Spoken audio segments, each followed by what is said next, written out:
پروردگار نے ارشاد فرمایا ہے کہ اس کے سوا کسی کی عبادت نہ کرو اور ماں باپ کے ساتھ بھلائی کرتے رہو۔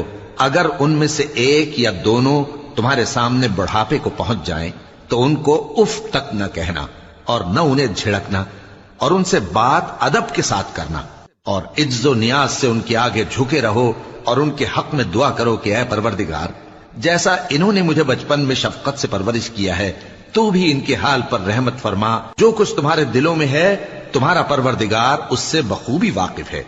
اگر تم نیک ہوگے تو وہ رجوع لانے والوں کو بخش دینے والا ہے۔ اور رشتہ داروں اور محتاجوں اور مسافروں کو ان کا حق ادا کرو، اور فضول خرچی سے مال نہ اڑاؤ کہ فضول خرچی کرنے والے تو شیطان کے بھائی ہیں، اور شیطان اپنے پروردگار کی نعمتوں کا کفران کرنے والا یعنی ناشکرا ہے۔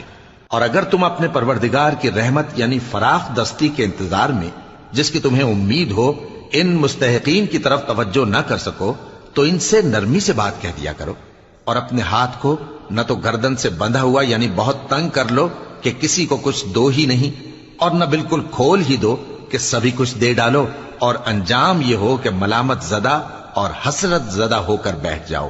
بے شک تمہارا پروردگار جس کی روزی چاہتا ہے فراخ کر دیتا ہے، اور جس کی روزی چاہتا ہے تنگ کر دیتا ہے۔